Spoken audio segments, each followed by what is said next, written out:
I'm standing in my sister-in-law's backyard in 90-degree Atlanta heat, pink and gold balloons everywhere, smiling like the sweet auntie they always called too nice.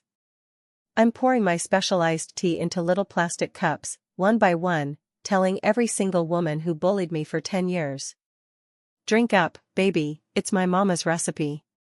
30 minutes later the first one grabbed her stomach and ran. By minute 45 there were 12 grown women fighting over 2 bathrooms and a porta-potty. And I just kept smiling and refilling cups. If you've ever been the quiet one that people thought they could walk over, hit that subscribe button right now. This is the pettiest, most sanitary, 100% legal revenge I've ever pulled. And yes, I'm telling it in my own voice. Hey, y'all. I'm Tamika, 42, child-free by choice, and the official maiden aunt of the family. For 10 straight years I have been the punching bag of my cousin Keisha's little clique, Keisha, her best friend Brittany, and my own blood cousin Auntie. They called me Old Maid Mecca, Dry-Ovary T, and my personal favorite, Auntie Plan B, because nobody ever needed you as Plan A. Every cookout, every repast, every damn birthday party they had a new joke. At my 30th. Keisha, loud so the whole backyard could hear, girl, you still single? Clock ticking louder than a smoke detector with low batteries. At my 35. Brittany posted a meme on the family group chat of a dusty skeleton in a wedding dress captioned Mika in 2030. At 38, when I bought my house cash, Shanti rolled her eyes and said, must be nice to have no kids to spend money on. Some of us are actually building legacies. I never clapped back. I just smiled, helped clean up, and went home to my peaceful, paid-for house and my 2 cats. Then Keisha got pregnant. And suddenly I was invited to co-host the baby shower. Translation, they wanted my backyard, my food, my money, and my free labor. I said yes. But the ancestors were already whispering. See, what nobody in the family ever cared to know is that I'm not just quiet Auntie Mika. I'm Master Herbalist Tamika Renee Jackson, Clinical Herbalist, certified by the American Herbalists Guild, 2017 class. I studied under Dr. Akila L. in Decatur for 4 years while working full-time as a pharmacy tech, because the ancestors said, learn both sides of the medicine, baby. I've got shelves of handwritten journals going back 15 years, every plant, every harvest moon, every client who came to me with IBS, fibroids, or just needing to move things along after the holidays. My great-grandma, Mama Sadie, was the original root worker in our family. Born 1911 in Gee's Bend, Alabama. Delivered more babies than the county doctor and could make a grown man speak in tongues with 3 leaves and a prayer. She taught me when I was 9. Plants don't lie, and they don't play. Respect them, and they'll respect you back. After she passed, I turned her recipes into a business. Quietly. I've got a locked grow room in my basement, senna pods drying on racks, Cascara sagrada bark aging like fine wine, Turkish rhubarb brewed I import myself.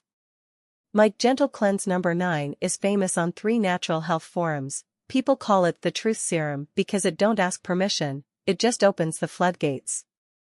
I've helped mamas drop 25 years of backed-up grief in 1 weekend.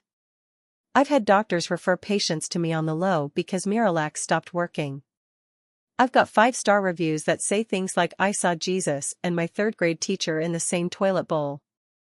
And every batch is measured to the gram.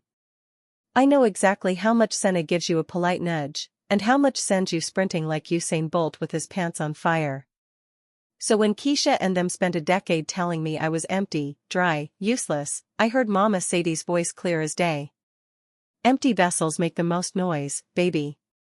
Let them drink from yours one good time. That's why I didn't just throw some laxatives in Lipton. I crafted a masterpiece. I harvested the senna leaves at dawn on a waning moon, peak potency. I slow infused the Cascara sagrada for 6 weeks in raw honey so it tasted like candy.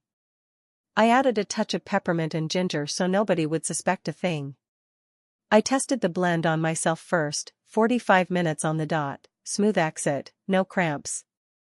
Then I tripled the dose. Because 10 years of disrespect deserved a triple cleansing. When I poured that tea at the baby shower, I wasn't just serving drinks. I was serving every joke, every side eye, every "you'll die alone with cats" rolled up into liquid form. And when Brittany took that second cup? When Shanti asked for a to-go cup because it's so good? Mama Sadie was right there on my shoulder laughing. Plants don't lie. And neither did their stomachs that day. 2 days later Keisha called crying, begging me to come to the hospital. She thought she was having contractions. I brought her another jar of the tea. Drink up. It's good for the baby. She hasn't spoken to me since. Brittany unfollowed me on everything. Shanti tried to start a rumor I poisoned them.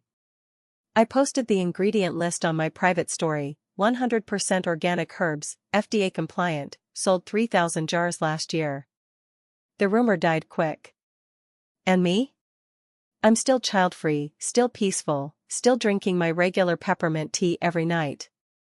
Only difference is, when somebody in the family group chat says "Mika too quiet," somebody else always replies, "Careful. She got that special tea." I didn't curse them. I didn't fight them. I just gave them exactly what they'd been giving me for 10 years.